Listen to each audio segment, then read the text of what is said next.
happening right now at 4 a.m. here on the East Coast. A Fox News alert for you.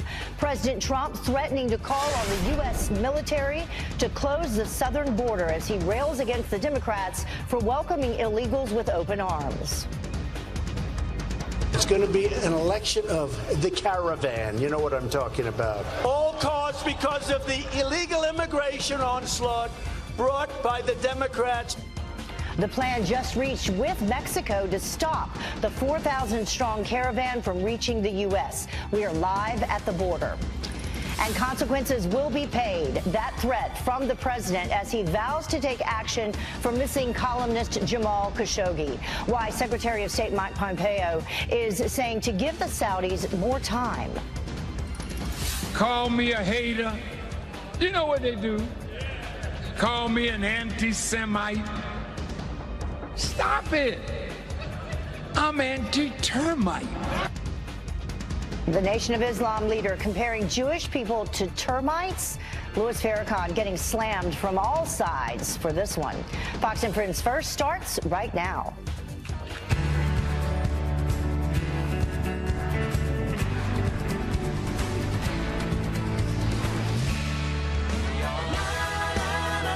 Tell that the temperature is turning here. I don't know about where you are. Thank you very much for ending your week and starting your day with us. Let's begin, though, with some breaking news. This Fox News alert we need to tell you about. Sailors are injured after a Navy helicopter crashes on the USS Ronald Reagan's flight deck while in the Philippine Sea. Well, Navy officials say that the MH-60 Seahawk crashed shortly after takeoff. The Ronald Reagan Strike Group was conducting operations at the time of the crash. Right now, it's not clear how many sailors were in fact injured, but the injuries are said to be non-fatal. The cause is under investigation. This comes, of course, more than a year after two warships from the same fleet were involved in separate collisions at sea, killing 17 sailors. So we'll continue to follow that for you and update it. And now to another Fox News alert at this hour. The U.S. and Mexico now teaming up to stop the migrant caravan as thousands inch closer to our southern border. Griff Jenkins is live for us in McAllen, Texas, with the president's new threat to the illegals trying to pour into our country. Good morning, Griff. Good morning, Heather. It is very clear that this border is going to be a big part of the midterm elections, and we are at ground zero in the Rio Grande Valley sector, the heaviest traffic sector of the entire U.S.-Mexico border. Last night, the president in Montana at a rally sounding off on how he says this figures into the election.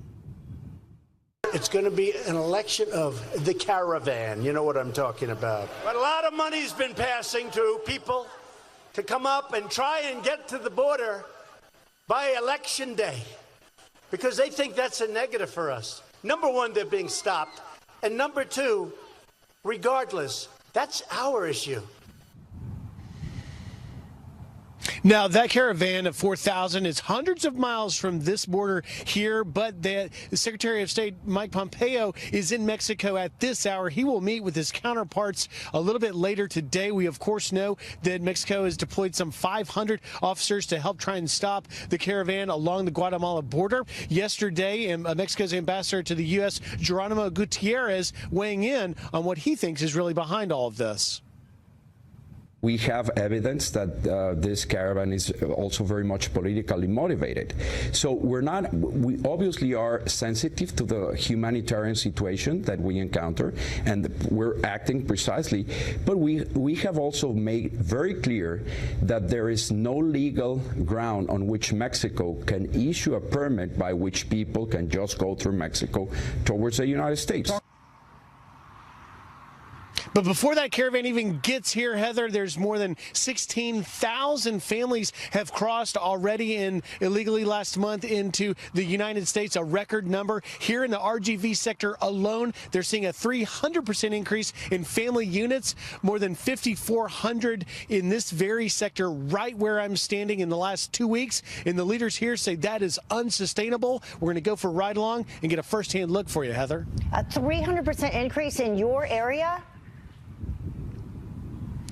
That's correct. 300% since October of last year. Goodness. And the leaders here tell me that it's not sustainable. Just around the corner from me is the family housing unit that we were down here several months ago. And we're going to have a look at that as well. But we're told it's at full capacity. Yeah, no way that would be sustainable. Thank you so much, Griff. Looking forward to your reporting. Thank you.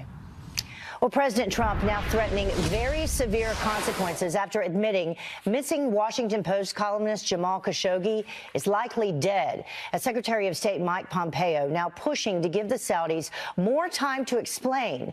Jackie Ibanez here now with the new developments to this international mystery. Good morning, Jackie. Good morning, Heather. President Trump didn't say much on why he thinks Khashoggi is dead, but he did say Saudi Arabia will be held accountable if it turns out that they're the ones responsible for his murder, which they strongly deny. Jamal Khashoggi is dead? It certainly looks that way to me. It's very sad. It certainly looks that way.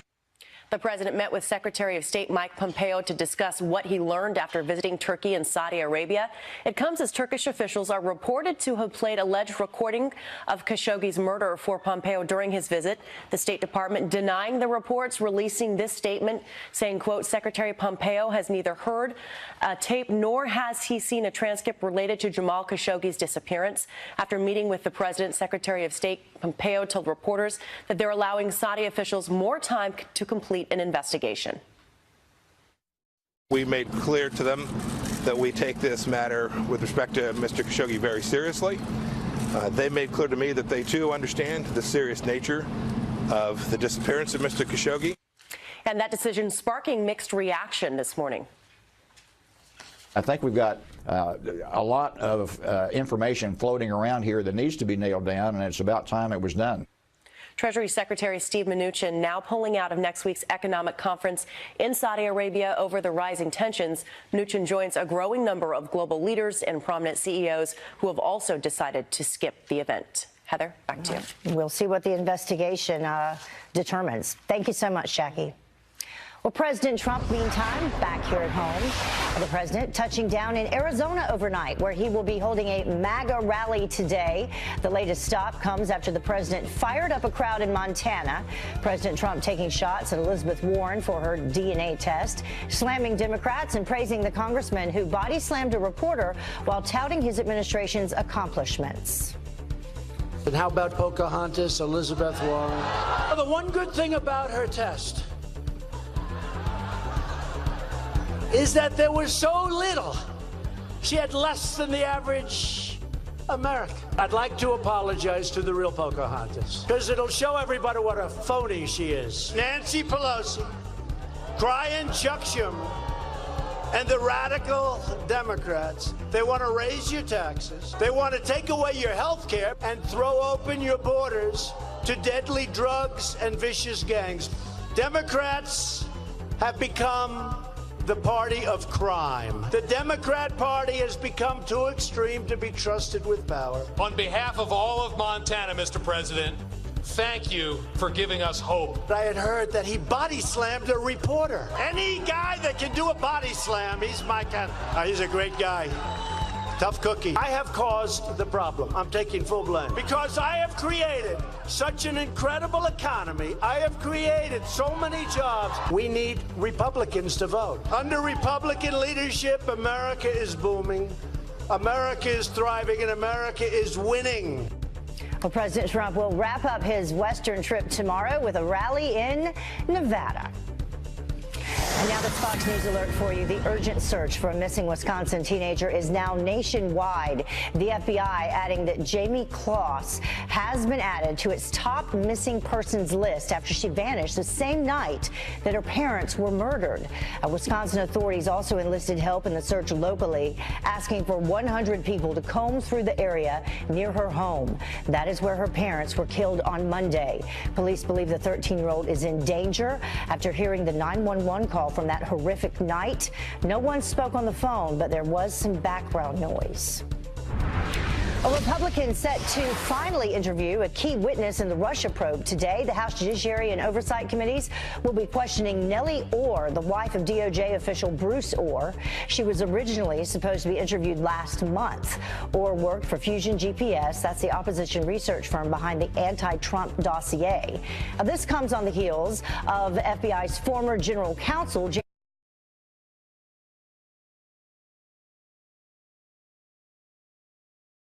Well, how about some sports? Houston, we have a problem. Defending champions, the Houston Astros, are now out as the Boston Red Sox punch their ticket to the World Series. First, President Trump threatening military action to block the nearly 4,000 migrants marching towards the U.S. seeking asylum. The president now vowing to shut down the southern border if that caravan gets through Mexico. But is that a good idea? Joining me now is author of the book Safe Haven in America and Melania Trump's immigration attorney, Michael Wilds. Thank you so much for joining us. We appreciate it. Thank you, Heather. On top of all that, you're also a former federal prosecutor, so you can see this from both sides. President Trump's latest claim that he would call in the military to stop them. Do you think that's a good idea? A lot of moving parts. Again, thank you for having me at this ungodly hour here. A lot of moving parts. The question is whether or not the Mexican government is going to stop the caravan before it enters its country, preventing it from coming to the United States. This is all about law and security. The security of the United States, its porous borders is an issue, and then repeat offenders and potential criminals. But not every person coming to the United States here is a criminal. These are families seeking safe haven in America. It's time for us not to be scared, to adjudicate, to allow people who are going to be legitimate asylees in, and to make sure that we reinforce our immigration laws and not run scared. This is a time that our president and our nation's laws will be tested. Will they stand up? Will the metal be strong enough for us not to be fearful of these individuals? And can we absorb the onslaught? 300%. That's the thing. I mean, we just heard Griff Jenkins talk about that. That 300% increase since October of last year. That's just in the area where he was reporting from. Here's something else that President Trump had to say, an idea that may stop some of this. He says, in addition to stopping all payments to these countries, which seem to have almost no control over their population, I must, in the strongest of terms, ask Mexico to stop this onslaught. If I'm unable to do so, I will call up the U.S. military and close our southern border. So stopping payments to those countries as well, an idea. We cannot count on Mexico to help us with our immigration law and enforcement. On the other hand, developing greater stride and opportunities in those countries so people will stay there will prevent the next generation of immigrants to the United States. The real question is if it's sustainable. These poor families are actually fleeing persecution, murders that are happening in their backyards that are being facilitated not just by governments, but cartels. And that's true. But it's not America's problem. No one argues that. But the thing is, if that is true, why not stop in Mexico? Why come through to America? Why do you have to get to America? I don't know that Mexico can sustain it itself. Why aren't they applying for political asylum in Mexico? You would understand that if a family's in jeopardy and now they're safe in Mexico, why not establish themselves there? And if they're coming for economic reasons, not political reasons, that is more than what our law can sustain itself at this time. Look, our founding fathers, mothers, and documents set America up for ourselves as a safe haven, and we have to pay that forward to the next generation. But we have to be judicious. I think the president is, again, his mettle is being tested. He's setting up very strong rhetoric at this point, and the ball is in Mexico's court to do the right thing right now in their border. And if they don't, how we respond, our children are watching. We have to make sure we get this right, whether you're going to prosecute or give safe haven. One of the things that Mexico's ambassador said on Special Report yesterday, he said that this was politically motivated, the caravan at this time. And that's also something that we're experiencing here with the midterm election coming, you know, right before this caravan is coming forward. Heather, immigration is the biggest ping pong across the southern part of the hemisphere. And we're seeing it right now. And sadly, it's happening on both sides of the aisle, Democrats and Republicans. President Reagan was the last time we had a president that actually had the audacity to fix a broken immigration system. Everybody has kind of sent it down the aisle for the next generation. Because it's a political hot potato. And they don't know how to handle it. And the truth is, it's such a delicate matter to handle, but shame on anybody, Congress, Democrats, presidents, to try to take advantage politically of these poor souls and families. And again, they may be coming here for economic, not political reason. We have to ferret that out. The ball is in Mexico's court to see what happens on the southern border. If they really are friends and if people are really in jeopardy, why don't they resettle over there is a very perfectly good argument. But if they do make it to our border, these are not illegals presenting at a border. Not all of them. They're families presenting at a border. Criminals should be turned away. People who are habitual deportees that are coming back should be turned away. But they should be given a day in court. But by not doing anything to fix the immigration system and getting to this point, that is what's impacting these families who are trying to seek asylum here, as they should be able to. And that's a shared blame, both on presidents, before this president, the current president, and both sides of Congress. The deafening silence in Washington has created a theater now in the borders in the southern part of our country. Mind you, while everybody's sleeping, the northern border is also open. It's a huge problem. And we have 11 million people here. So what are we doing about that? And we can't solve it in our 3 minutes of discussion. But thank you so much. Appreciate it. Appreciate your insight. That was great stuff. Well, the time now is about 20 minutes after the top of the hour. And caught on camera, a 2-year-old boy dumped on a stranger's doorstep. Look at this heartbreaking video. And who police are now questioning, we'll let you know. I think this president is discordant with America. I believe this president is un-American. And do you remember when New York's governor said that? This morning, Andrew Cuomo has 13 billion reasons to apologize.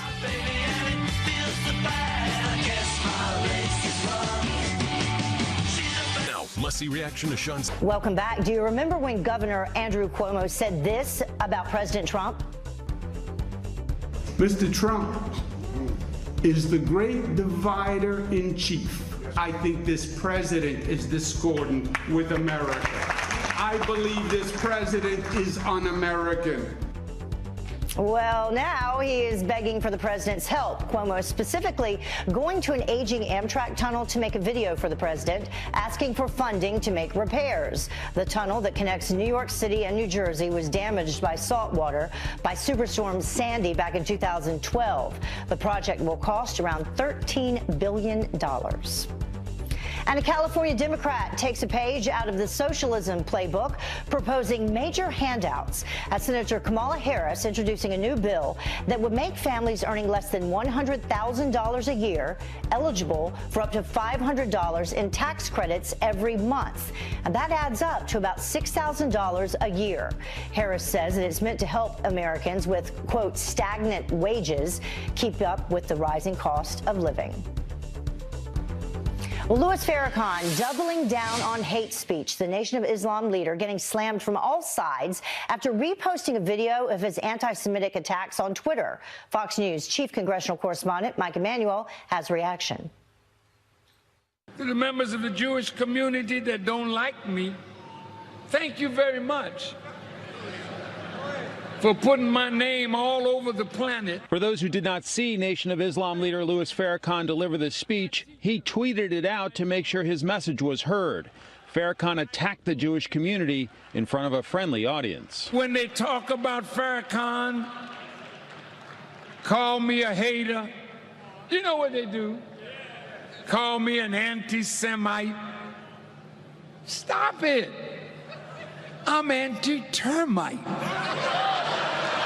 That drew a reaction from Chelsea Clinton, who tweeted, comparing Jews to termites is anti-Semitic, wrong, and dangerous.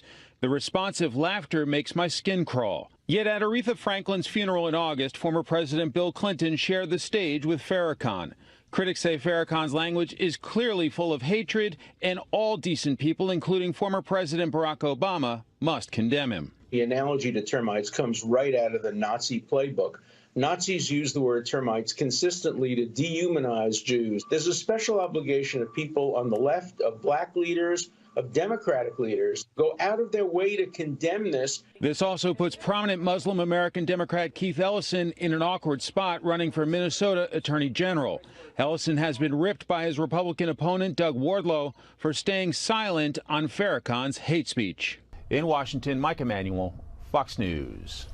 Well, Twitter refusing to ban Farrakhan, but Facebook is taking action, removing his anti-Semitic video.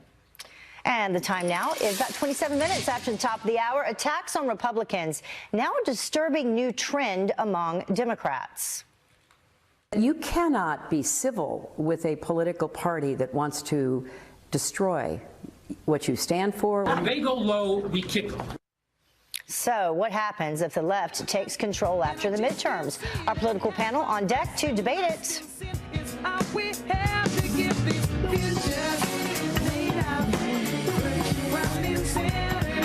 Pompeo will sit down with Mexican officials today to talk about ways to stop the migrant caravan inching closer and closer to the U.S. President Trump railing against Democrats for refusing to work with him on immigration reform during last night's rally in Montana. I just want to thank the Mexican government because they're stopping it, hopefully, before it ever gets to Mexico. I'm willing to send the military to defend our southern border if necessary. All caused because of the illegal immigration onslaught brought by the Democrats because they refuse to acknowledge or to change the laws. They like it.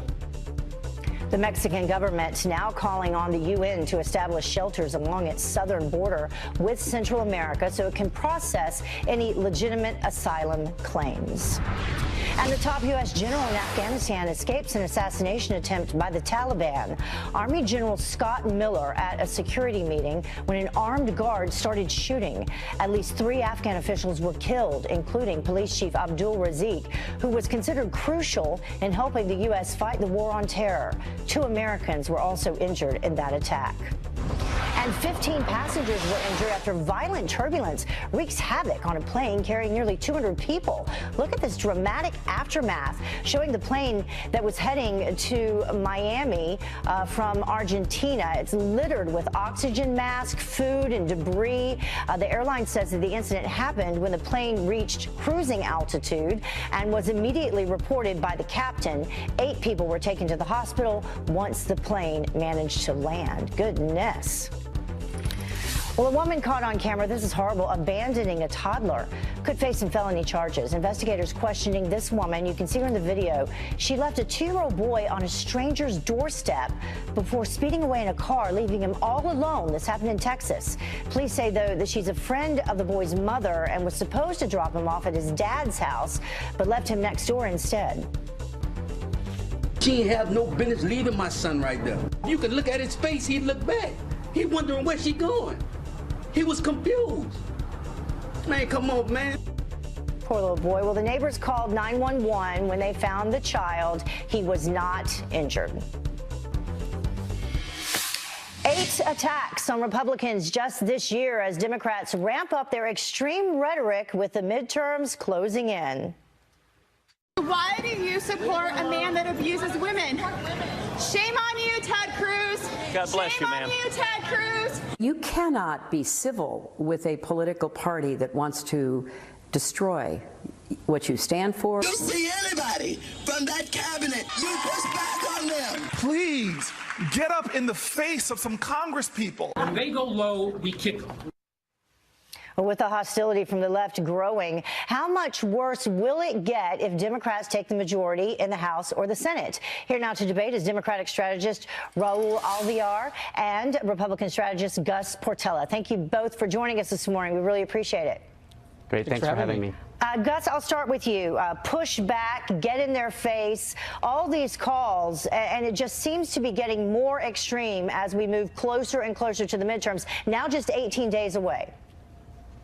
Well, this is desperation at its finest. You know, when you have nothing to run on over the last 2 years, then you turn to something that is popular among the liberal mob on the left, right? Violence. And unfortunately, this has no place in our political discourse, considering the fact that American voters sent these Democrats and these people that are being violent to get something done in the previous election. And so this comes to show that Democrats not only have nothing to run on, one, and two, at the end of the day, are turning to violence, which, we nearly lost a representative last year because of violence. And it's truly sad to see that this is a sad state. You have to think back to Steve Scalise in the congressional baseball game. You never know when someone is going to take it seriously. So folks that are in the public eye, they have to watch what they say. Yes, first I think yes, there needs to be civility amongst both sides. I disagree with what Gus is saying, that the issues that we're running on and leading to violence is absolutely not true. We have issues that we're running on with the health care, with what's going on with immigration, so on and so forth. And so I think that your question is I think we'll get to the election, and then people will figure out what it is that they're going to do after that. But you have to admit it is different. I mean, because you say that you have all these issues to run on, but it does seem like when you see these people that are front and center in the Democratic Party and who have the loudest voices out there talking about getting in people's faces, kicking them, accosting them in restaurants and things like that. It would seem like they would take the time to talk about the issues, but instead they're kind of trying to ramp up the resistance. And again, I disagree with that. I mean, they're trying to have a conversation. You saw the clip there with Ted Cruz, a survivor who was wanting to talk to him to the senator about the issue, which they should be able to talk to the person about these issues. And I think that's what people are trying to do. And if you want to, the talking about, we have a candidate in Pennsylvania against, the Governor Wolf, where he said he's going to get his golf cleats and smash his face in with it. So, that's a little bit more extreme, I think. On the Republican side. Gus, you get the final word. I think it's interesting. I respect my friend, obviously, but it truly shows that they don't have anything to run on other than violence. And you know what? When you have the de facto Democratic leader, in Hillary Clinton, essentially calling for violence, and then you have someone whose membership was with the former Attorney General Eric Holder also calling for violence. Look, this is a serious issue here, and Americans need to truly see what's going on here at face value. Democrats have nothing to run on, and they're turning to violence for the liberal mob. And you know what? It's really sad that a senator sent here to do a job can't sit down or can't go to an airport to go back to his constituents before being, mobbed, if you will, with questions that aren't necessarily, pertinent to the argument at the moment. And so I think it's really important for them, obviously, to be involved, obviously to visit and write their congressmen and their leaders. But being violent, that's a whole different level. And it's happening on such a regular basis that we're not even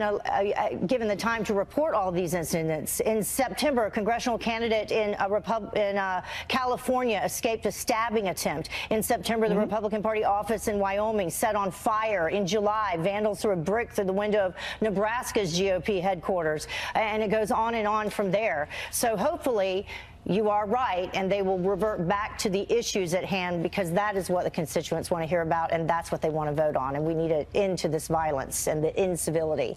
Gus and Raul, thank you very much for joining us. Thank you for having me. Well, the time now is about 20 minutes until the top of the hour, and frustrated Republicans demanding answers about whether there was an effort to undermine President Trump. What Rod Rosenstein's one-time... Welcome back. A war of words reaching a fever pitch in Texas. Senator Ted Cruz slamming his Democratic challenger, Beto O'Rourke, for calling him Lying Ted during their heated debate earlier this week. You can see the desperation in that debate. He voted in favor of a $10 a barrel tax on every barrel of oil produced in the state of Texas. And his response is not to engage in substance, but simply scream, liar, liar, liar. Well, facts matter. Well, this comes as O'Rourke faces some backlash we told you about over not sharing that campaign money with his party after raising nearly $62 million. I want to make sure that we spare no expense, use every possible resource to make sure that we reach every single person. O'Rourke also saying at that town hall that he still supports impeaching President Trump. Let's talk about Rosie O'Donnell making a call to arms against President Trump. The longtime critic of the president first called for martial law to stop his inauguration, and now she has a new plea for the military. I actually got physically sick. I thought to myself, this cannot be happening. It took me a good year to compose myself to be in public again. I want to send the military to the White House to get him. Notice the laughs. Well, her comments come after President Trump threatened to have our military close the U.S.-Mexico border as thousands of Honduran migrants inch closer to the border. Another airline playing follow the leader by raising bag fees. Tracy Crosco from our sister network, Fox Business, here with what we need to know before we book our next flight. You kind of knew this would happen, though, Tracy. Absolutely. It's kind of like follow the leader. But now Alaska Airlines, the latest to raise their checked baggage fees, going up for the first bag to $30, up $5. Now your second bag is going to cost you $40. So these baggage fees will go up for tickets purchased on or after December 5th. Now, it all started back in August when JetBlue kind of set the new industry standard. Then all of the other airlines followed. Southwest is still the only one that does not charge any checked bag fees. All right. Well, let's talk about this, though. Something free today. Starbucks, they're giving out free espresso drinks today. I could use one. You know what? We can go because this is a buy one, get one free deal. So it's part of their happy hour deals that they have starting from 3 p.m. until closing local time at participating Starbucks stores. You've got to buy one to get one free. They are the hot espresso drinks. So none of the Frappuccinos, those aren't included in this, but you have to be a Starbucks Rewards member or go to the Starbucks website, sign up for the happy hour deal. Okay. So Heather, we can go. Buy one, get one free. It's on me. My skinny green tea Frappuccino is not included. No. All right. But a latte, we can do. Okay. Thank you so much, Tracy. Thanks, Heather. Well, you are more likely to get struck by lightning or get a hole-in-one than win the near $1 billion mega ball jackpot. But what if you do? Our next guest, financial expert, Melissa Armo, reveals the one and only person, just one, that you should tell, aside from me and sharing it.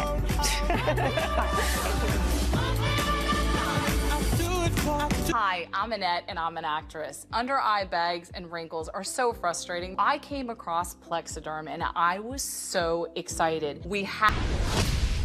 Welcome back to Fox and Friends First. So did Deputy Attorney General Rod Rosenstein really want to record the president? We may soon find out, as Chief Intelligence Correspondent Catherine Herridge explains. He just agreed to an interview under oath. Mr. Baker, did you think that Deputy Attorney General Rod Rosenstein was serious about recording the president? Mr. Baker, will you take our questions? While the FBI's former top lawyer ignored reporters, Republican lawmakers said James Baker did not back away from his October 3rd testimony, that he believed Deputy Attorney General Rod Rosenstein was serious about recording the president in May 2017.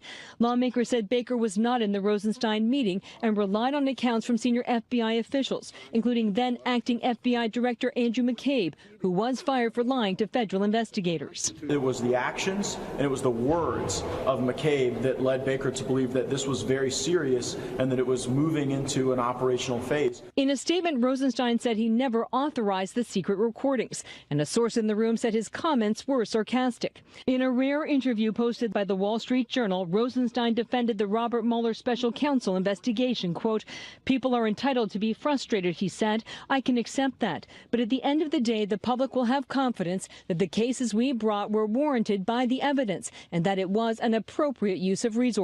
Fox News has confirmed that the Deputy Attorney General Rod Rosenstein has agreed to a transcribed interview under oath. It will be in a classified setting, so it won't be public. The questions will be asked by the chairman and ranking members of the House Judiciary and Oversight Committees. On Capitol Hill, Catherine Herridge, Fox News. All right, let's talk about getting lucky. The Mega Millions jackpot growing to a record $970 million. But your chances of winning not very high, as you can imagine, with only 1 in 302 million odds of you taking home the jackpot. So how can you increase your chances of winning? Here now to weigh in is owner of Stock Swoosh, Melissa Armo. Thank you very much for joining us. So the odds for winning the Mega Millions, the big jackpot, that's, ridiculous. But there's also some smaller amounts that you can win as well. Sure. We'll have to see if anyone wins tonight. And if it doesn't, it's going to go into next week, and it could even be over $1 billion, which would be really exciting. As of right now, it's just under that $1 billion, and it's the second largest jackpot in history. Yeah, so let's take a look at, you actually have better odds at some of these things happening to you. An unprovoked shark attack, that's 1 in 11 million. Getting struck by lightning, 1 in 1 million. And then an average golfer sinking a hole in one, that's 1 in 12,000. I'd rather win $1 billion than any of those things. Anyone would. So how do you increase your chances? Well, there's really no way to increase your odds, but you can increase your chances by getting in a pool, getting as many tickets with as many people, because even that's a lot of money. You can split it up. Friends, family pools, office pools here at Fox, then you'll have a lot of tickets, and it's just about, trying to see if you can win. There's really no way to increase your odds. You just got to increase your chances. I was reading, because there's all kinds of people trying to give advice, that if you buy, say you buy 10 tickets, go to different locations buying those tickets. It's really just luck. Really, the people that win, it's really honestly about luck. Even if you were a mathematician and you tried to figure it out, I don't think it's random numbers. Well, and what about that? Picking your own numbers versus letting a machine pick the numbers, because I've read that is actually better to do as well. Well, I heard that, and I also heard if you play the same number, if you play the lottery on a regular basis, eventually it hit, but I'm really not sure if that makes a difference either. I really honestly think that it's luck, and obviously someone could be a very lucky person tonight, particularly if it is one winner. Yeah, but the chances of it being just one ticket, one winner, it's actually a greater chance that it'll be a group, which is why you mentioned that off the top. You know what the most fun is? From the time that you buy the ticket until it goes off, because you think and you dream about all the things you do with the money, all the things you possibly do to change your life, but you really have to protect yourself the most that you can if in fact you do win. And how can you do that? The ways that you can protect yourself. We can put some of your tips for people. Keep a low profile if you possibly can. Don't go out in the middle of the street and screaming, I just won. That would be hard not to do that. Well, 6 states actually allow you to be anonymous, so you don't have to give your name, but definitely put your social media profiles on private. You don't want everyone in the world commenting and calling you. Make your number unlisted as well, your phone number. That's a good idea. And then before you even collect the winnings, go and see a CPA and an accountant to get some advice, because you're going to have tax implications. You will have to pay taxes on it. It could be as much as 40%. And also, before you go hog wild spending it, pay down debt. If you have a mortgage, if you have car loans, pay down any of that debt. And also, it's a great time to invest in the stock market. Yeah, but that's a lot of money. You got to have some fun with it too. A little bit of fun. Yeah. So the Mega Millions drawing is tonight at 11 p.m. So you can buy tickets up until what time? I don't know what time you can buy them up to. I think it depends on the states, but you can also buy online. What about that? Is that safe to do? Well, I don't know how safe it is. You have to check out the legitimacy of the sites, but there's one specific site. With the New York lottery, you can actually buy tickets online for the Mega Millions by subscribing, by being a subscriber. And then there's, I know, at least 1 or 2 apps that you can log on to as well, but only certain states will accept those. Well, if you live in New York, you can just go out right on the street corner and buy it at most of the places. But if you're out of state and you want to participate, if you're out of state, you can do it. And that's probably one of the reasons why I think it's going to get up to be close to that $1 billion, because you're going to probably have a lot of ticket sales on this very last day today. What would you do with that much money? Gosh, what would I do? I would take a very long vacation. Think hard about it. Somewhere go to Disney World. Okay. Thank you so much for joining us. Thank you. Good luck. Thanks. All right, the time now is about 6 minutes until the top of the hour.